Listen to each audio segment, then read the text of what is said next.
Hello and welcome, I'm Stormo, and this is a game I've wanted to cover for a long time, and finally get the chance to. This is, of course, Dodonpachi, and I'm going to go into why this game is really awesome very shortly, as soon as I press that button. And we will select a battle fighter. I usually go with... In fact, we'll start with the top one, but normally I go with the blue one, and we'll go with a laser type, because I cannot play this game using a shot type. And hopefully my buttons work. I'm going to figure out which buttons do everything. Okay. That's the button I want. Yep. Okay, excellent. Let's talk about Dodonpachi and why I might have chosen this game. If you follow my channel for any moderate period of time lately, you'll probably be aware that I'm a big fan of shooting games, and especially caves shooters in particular. I like a good bullet hell game to start with, and I've covered Mushi Hime-sama on the channel before, and various other things. And the reason I'm into those games is because of this game. Now, unlike a lot of the games I've been covering during this sort of retro thing that I've been doing, this isn't really a game I grew up with. It's a game I got into later on when I discovered the magic of emulation, and a friend of mine gave me what was, at the time, a whole set of CDs containing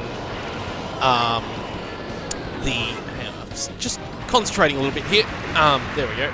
Anyway, a friend of mine gave me a whole set of CDs back in the day with a complete set of, at the time, complete set of MAME ROMs on them. And I thought that was pretty damn cool at the time. And so I spent a bit of time, whenever I had free time, I'd just sort of load them up and, you know, see what was in each ROM. And eventually I came across Dodonpachi. In fact, I probably came across Dodonpachi first because of the way I had, I think it was called MAME 32 was the UI I was using at the time. But yeah, it had Dodonpachi, and I thought that was a really cool game. And then I found Dodonpachi, and I realised, hey, this must be the sequel to Dodonpachi. Which it was, because they were by the same company, and it was fairly clear that it was meant to be a sequel because it was basically more of the same. And I played the crap out of it back when I had it. And I'm amazed I got through that level without dying. I'm genuinely amazed by that. Because that does not happen very often with me in this game. Especially given that I haven't actually played Dodonpachi for quite some time. But yeah, so I got into this game just through the MAME emulation, all that stuff, and I discovered, you know, and as a kid, I'd always been into these kind of shooting games. I actually had, on the NES, I had a game called Alpha Mission, which is an SNK vertical shooter. And I used to play, you know, various ones in the arcade that I'd come across. I couldn't even tell you the names of half of them. But I had them, and they were pretty cool. Oh, I'm getting a lot of points there. And yeah, I discovered bullet hell shooters and how much I really liked them. Just by playing that in MAME, and then of course going on the internet and discovering that there were other people who'd heard of Dodonpachi. And that was actually quite a popular game. In fact, this version I'm playing is the international release. I didn't even know the game had an international release until this version showed up in MAME once. And I was really impressed by that. Oh boy, that's gonna suck. Let's open this. Yeah, no, we're gonna miss that B. Oh, well, I was trying to go for the B. It didn't work out. I'll explain the Bs in a little bit. But anyway, so yeah, and I went and got this game from MAME and all that kind of stuff, and I played the crap out of it in MAME. And as I said, I didn't realise at the time that it had been released internationally, and that's the version I'm playing at the moment, is this international release. And it just blew me away, sort of the visual detail in this game, but also just the intensity this game has, with just all these bullets coming at you. Like, I didn't really know about bullet hell shooters at the time. I hadn't been into this kind of game since I was a kid. And I guess what got me back into it a little bit was Ikaruga, when that came out on the Dreamcast. And Ikaruga is probably something I will cover at some point in this, because I've got a lot to talk about that game. But Ikaruga was probably the game that sort of reminded me that these games exist, because... Oh, no, we died. We're not going to continue. That's not the ship I prefer to use. Anyway, I did alright then, didn't I? Did I get a high score? No, didn't. Oh well. So I'll put another coin in. There we go. start a new game, and this time I'll actually go C laser. No, C shot or C laser? C shot actually. That's what we'll do. And yeah, and so Ikaruga was sort of part of the catalyst, reminding me that hey, there's always been this sort of wow, that did not go well. That usually doesn't happen. that went hilariously badly. But yeah, so I discovered that there was this sort of amazing subgenre that I don't know if I'd missed, but just it had fallen out of popularity at the time, and Ikaruga I think was responsible for a sort of resurgence in popularity of shooters back in the early 2000s. Oh jeez, this is going really badly, and I know why it's going really badly too. And it reminded me that they exist, and it got me into this game. Well, it didn't get me into this game, but I at least, you know, played this game because I knew Ikaruga existed. I thought, well, you know, maybe I should try more of these. And yeah, and I just absolutely loved this game. And I've discovered something really interesting as I've been playing it again, is that one thing that happened because of that was that I bought... Oh, jeez. That went badly. That just straight up went badly, and I know exactly what happened, why that went badly. And I'll explain it in a moment, but I just want to finish the story about... let's do C laser. B laser, sorry. I haven't done the B ship yet. And what I might do is just credit feed through once we... Maybe not with this ship. Maybe the blue ship. We'll see how we go. But anyway, what I ended up... Oh, I did really well with my first ship. My first go, didn't I? This has just gone really badly. So what ended up happening was that I got right into these kind of games, and I ended up importing... I found a shop here in Melbourne that imported Japanese video games directly, and sold them directly, and they were able to import a Japanese PlayStation 2. At the time, it wasn't possible to mod the PlayStation 2 in Australia due to various legal problems that mod chips were having in this country at the time. So I ended up having to buy a Japanese PlayStation 2, and that was fine. And I've still got it actually. It still works really fine, and it's actually been a really nice thing to own over the years, the Japanese PlayStation 2. But yeah, and I got that, and I imported the game that's the sequel to this game, which is of course Dodonpachi Daioju. Yes, there is a Dodonpachi 2. Yes, it is not technically a sequel because Cave didn't make it. But I got Dodonpachi Daioju on the PS2 when that came out. I ended up getting both that, and I got Mushihime-sama's PS2 version when that came out. There was another Cave game that came out at the same time that I got, or came out on the PS2 that I also have that I can't for the life of me remember what it is. It was one of the other PS2 ports. Oh, no, that's right. It was Escaluda. When that came out, I got that as well. And I ended up actually getting them all on the Xbox 360 as well after that. When the 360 versions came out, I was able to get import copies of Mushihime-sama. I didn't get Dodonpachi because the 360 version of Dodonpachi was region locked, unfortunately. So that was a bit annoying. I don't have a Japanese 360 to sort of solve that problem. PS2 was fine, but the 360 not so much. And actually, the great thing about having the Japanese PS2 was that I was able to actually get Katamari Damacy when that came out. So, because the original Katamari Damacy never actually got released in Australia, so I was able to buy that. I think what I'm going to do here is just credit feed our way through this bit. What I am going to go is C laser rather than C shot, because I've realised something about the way I'm playing this game that I'll talk about very shortly. Anyway, so I had those, and I imported them, and that's kind of, I guess, what got me into sort of these, I guess, I don't want to say obscure, because this game isn't really that obscure. I mean, it's a pretty well-known arcade shooter. It's pretty much the king of the bullet hell games. This is the bullet hell game that all other bullet hell games basically owe their existence to. And, like, that's not to say this isn't the first bullet hell game, because it's not. It's... Well, there's the two precursors to this game, both of which are emulated in MAME, by the way, are a game called Batsugun and a game called Dodonpachi. And Batsugun was made by the team that went on to found Cave after they left Toa Planet, and Dodonpachi was the first game they made as Cave. And Battlegun's a really interesting game, and it's basically, it really is basically the prototype bullet hell game. And it has a lot of weirdness about it, because like I said, it's the first kind of this game, and sort of, I guess the conventions hadn't really been established for what bullet hell shooters should be like. This game, Dodonpachi, pretty much establishes bullet hell, the conventions. Like, Dodonpachi and Battlegun, it's there, and it's pretty clear that they're trying to do it, but this is the game where the rules get written, and this is pretty much the first recognizable, I guess, example for most people of bullet hell, and that's great.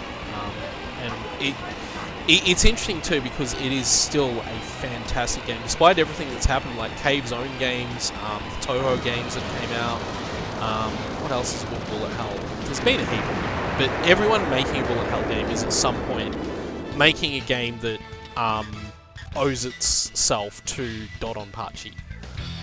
So anyway, I should talk a little bit about what I'm doing and what I'm talking about, why I'm doing things. Now, I mentioned before that I was dying because I was playing the game in a weird way and I was having problems with it. And the reason for that is that when I used to play this game a lot, I hadn't played Dodonpachi Daioju, and so I sort of learned to play this game as the way this game's intended to be played. And you might notice that what I'm tending to be doing is using the laser a lot and all that kind of stuff. And that comes from my knowledge of playing Dodonpachi Daioju. When I used to play this game, I'd rarely use the laser. I would simply just fire away like that. And I didn't realize that the laser was such an important thing. So my character was usually using C shot. Yeah, we'll stick with that. Get out of P. Get it before I die. But yeah, we're just going to continue our way through the game at this point, because I don't want to reset. And besides, we have full power now, so anyway, and so the difference between shot and laser is that it basically determines which powers up faster. So with the laser type, the laser stays powered up when you die, and it gains power quicker. I think it basically means that there are fewer levels of power with each one. I'm not 100% sure, but I think basically means, yeah, it gets to its maximum power quicker, is the main thing. So that's what the power up the shot and the power up the laser options are at the start. Obviously there are three ship types. There's sort of the forward firing ship, the not quite forward firing, not quite spread shot ship, and the spread shot ship, which is what we're using here. This is also the slower ship too, which actually I find makes this game easier. As weird as that sounds, a lot of time in bullet hell, you actually want a slower moving ship, because what you want to be doing is stuff like that, where I'm trying to weave between the bullets, and of course in Dodonpachi, as with most bullet hell shooters, Dodonpachi did this, and I think Battlegun does do it as well. They all have very small hitboxes.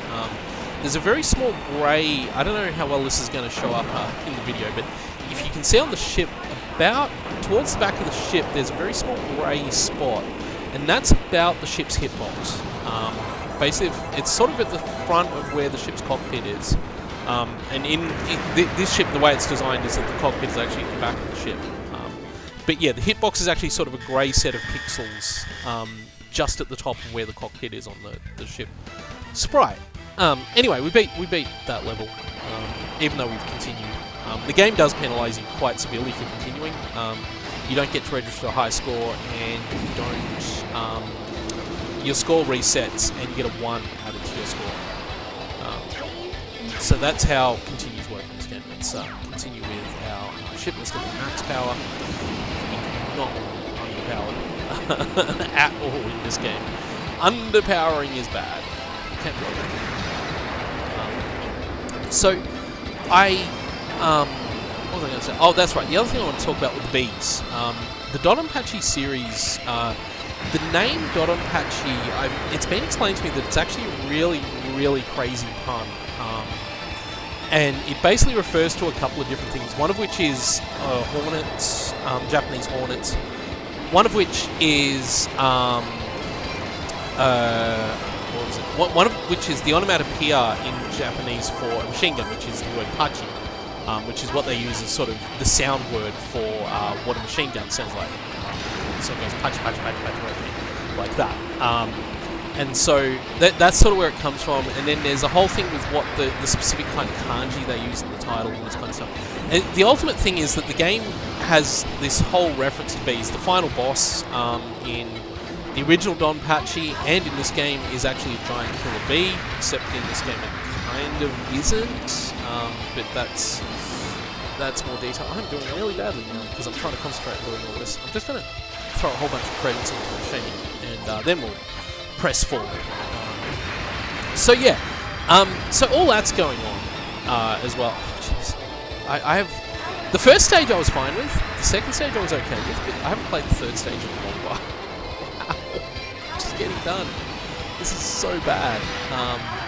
But yeah, and this is a pretty hard section of the game though. So I'm pretty sure this is one of the more infamously difficult parts of the game. So, like I said, I could not be stuffed just starting over and playing through the same bit. I just want to get through the game and talk about it at the same time. So that's kind of what we're doing here. So this isn't, you know, top level VTF Eno type play kind of stuff. This is just me being really bad at it. I don't profess to be good at these games. I'm probably better than most people are, like people who've never really played bullet hell games before and aren't really into them. I'm probably better than them, but you know, to someone who actually has put a lot of time into bullet hell and plays them a lot, there is a one-up hidden in that section I just blew up there if you meet certain conditions during the level. I can't remember exactly what those are, but you can get a one-up, I think, there. Yes. As I recall, this boss has this really nasty attack where he shoots giant fireballs. Or was that stage 4 boss? Anyway, the point is it's one. And we'll probably have to deal with that as we go through. So, yeah, the bees are a thing. And you can see these gold bees. And if you collect them, they give you bonus points. And you might notice the bonus I got wasn't that big. But it actually increases based on the number of bees you've counted. And the bees also have a couple other interesting effects. The most important effect that the bees in this game have is that they need to be collected to unlock the second loop. You need one of the requirements for beating the second loop is don't die. Actually, no, it's not don't die. It's you can die twice, but you cannot continue. And the other requirement is that your bees must not. It is that you must collect a certain number of bees in at least 2 levels, I think. Or maybe it's 1 level in this and 2 levels in Daioju. I can't remember exactly, but it's something like that anyway. So, yeah, and the whole point is to collect the bees to get the second loop, because the second loop allows you access to the game's true final boss, who is a giant fire bee called Hibachi. And a lot of people I think have probably heard of the Dodonpachi series because of the Hibachi from Dodonpachi Daioju, which is just this crazy thing that flies around the screen and shoots huge amounts of bullets and all sorts of stuff like that. And it's not quite as crazy as that Ushihime-sama boss that there's the video of called the hardest video game boss ever, but it is pretty crazy. It's not. They don't mess around. Cave do not mess around with these games. Anyway, so we're up to the 4th stage now.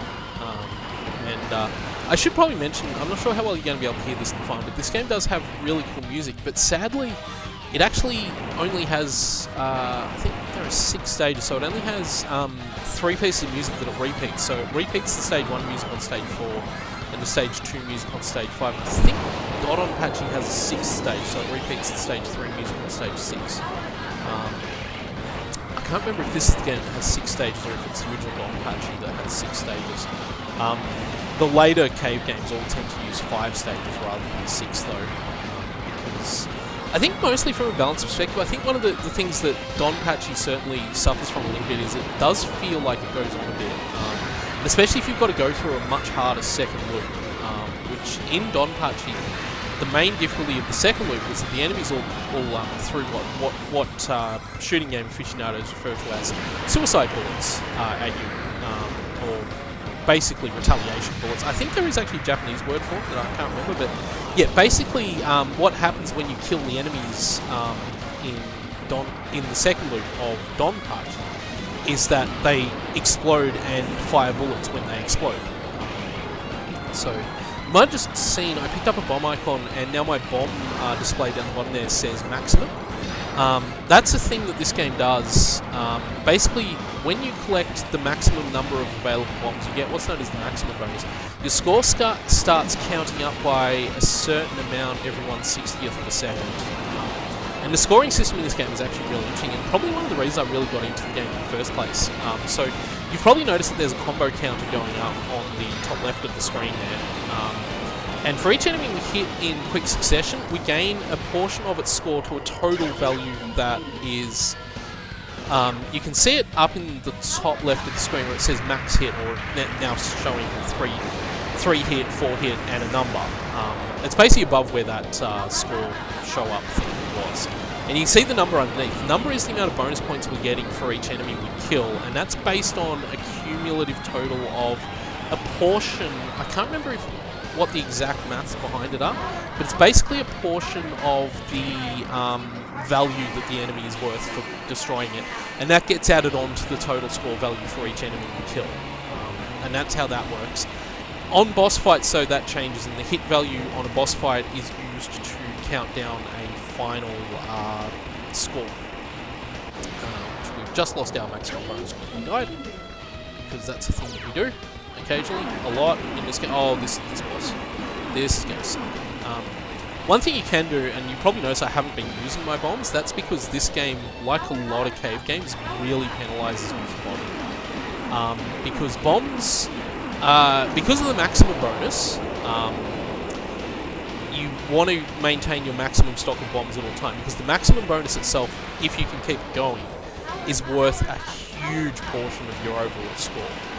Because it just continually counts up all the time, and if you collect more bombs after you've collected the maximum bonus, if you've collected more bombs after you've collected the maximum bonus, it actually multiplies the maximum bonus. So it goes like x2, x3, x4, whatever. So that's something to really keep in mind when you're playing this game and you're doing that kind of stuff as well, is that maximum bonus is such a huge contributor to your final score. Maybe I'll make it without needing to continue. I don't know. I think we're going to. Yeah, we do. But we're not going to get a good end stage score. But yeah, the hit count on a boss fight goes towards the final stage bonus. You can see the boss hit bonus down the bottom there. And that's been added to. I think it's the number of hits multiplied by the stage number multiplied by some other number, which may or may not be 1,000 or 10,000. I can't quite remember. Should I just go through to the end of the game, like the first loop, and just credit feed my way through? I may as well at this point. We're committed. This is like stage 5, so...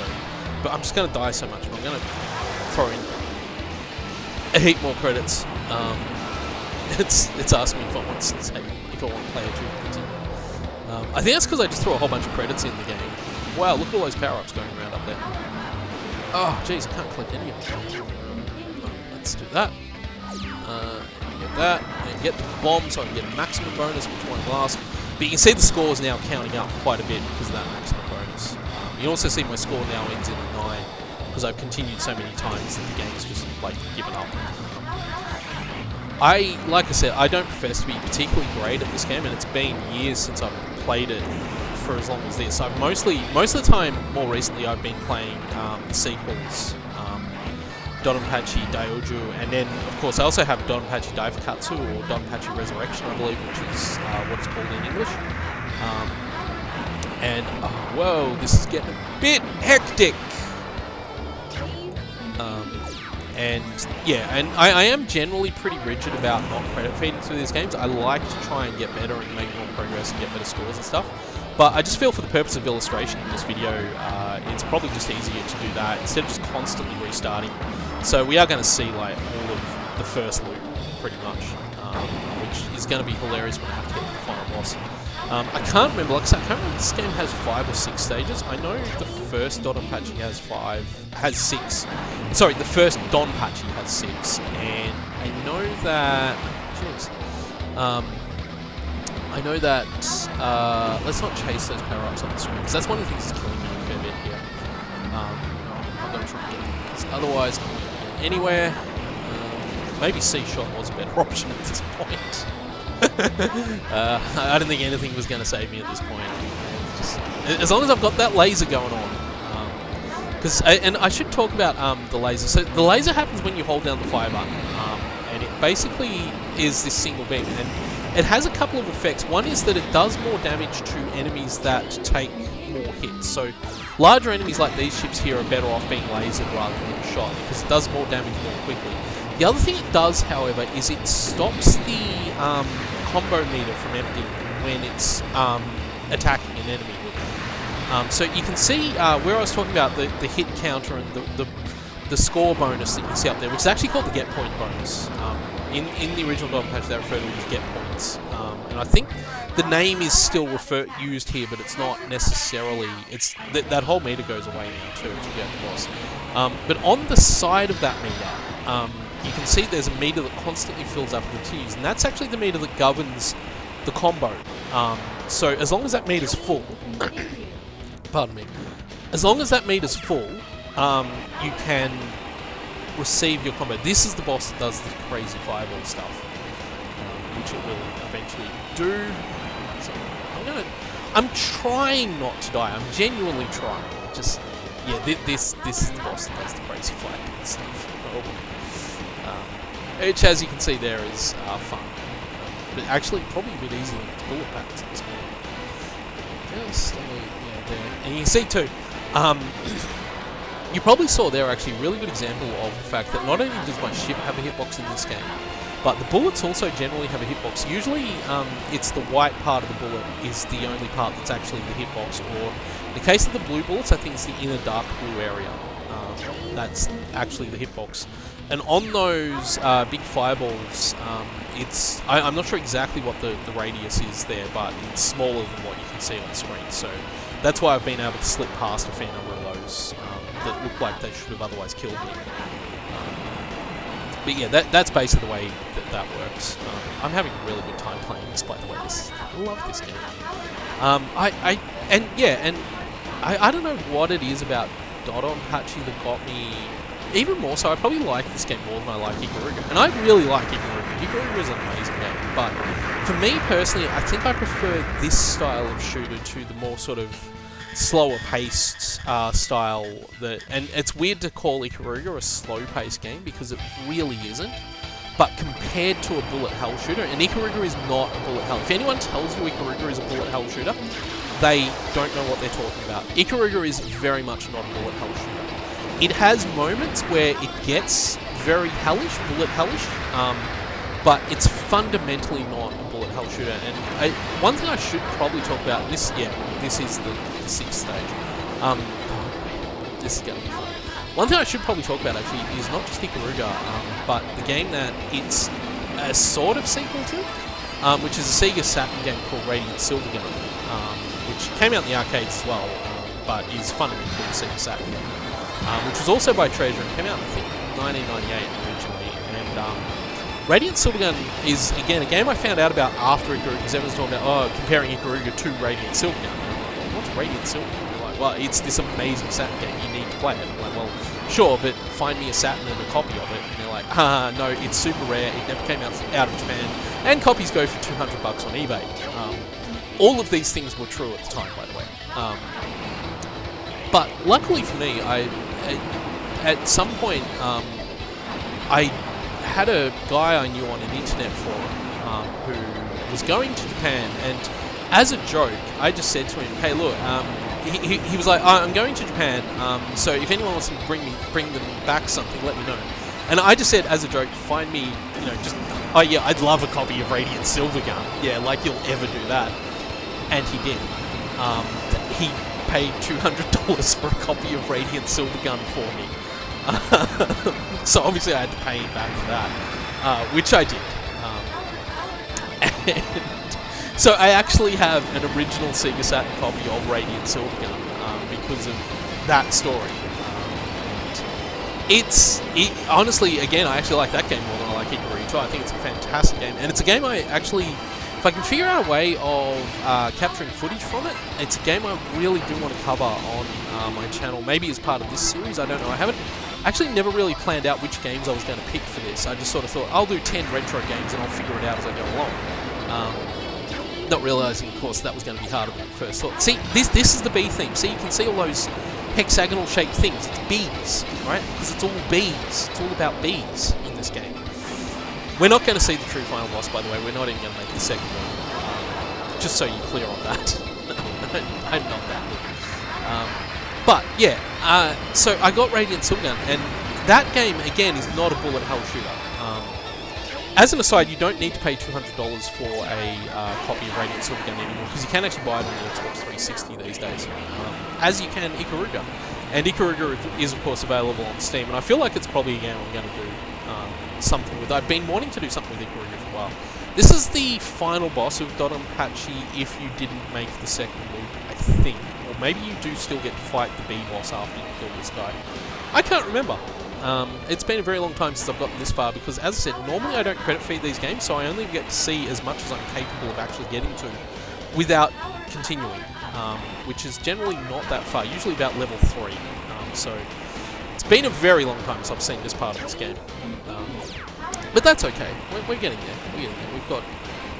We have effectively infinite money to get there, so we're going to do that, and we're going to see what happens when this boss finally blows up. You can tell he's got a lot of hit points, and there's probably going to be a lot of me dying and a lot of continues. And I'm going to try and concentrate a little bit more here. But I've been more focused on wanting to talk and tell the stories and that kind of stuff than I have been on playing. So that's kind of my excuse, and I'm just going to stick to it. That I'm genuinely actually kind of okay with this game, which is not true. Well, like I said before, I'm probably better than people who don't play these games with any kind of regularity, but I'm nowhere near as good as someone who would practice a lot. So, anyway, with practice I could probably get to this point without dying, but it would take me a lot of practice, and I have a lot of other video games I want to play. Like, I'm one of those people who will play whatever they're in the mood for playing, so I have a lot of games, and I know people talk about their pile of shame, like games they haven't finished. My pile of shame is basically my entire video game collection. I very rarely finish games. And when I do, it's because the game really sucked me in. Like the Mass Effect games, which I did the full series of,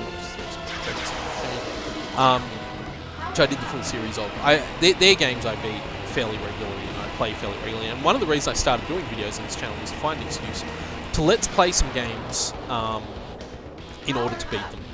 And that's kind of what's going to happen. Anyway, so, well, I should probably stop trying to chase all those power-ups. I'm getting absolutely wrecked by those blue streams of bullets. That's what's happening here. So, anyway, as I was saying about, what was I talking about? Radiant Silvergun? Okay, let's find out what happens now. Do we get to do the B, or does the game just end? Okay, the game just ends, so we don't get to do the B. So I think we've basically beaten Dodonpachi. Well, we haven't beaten Dodonpachi at all.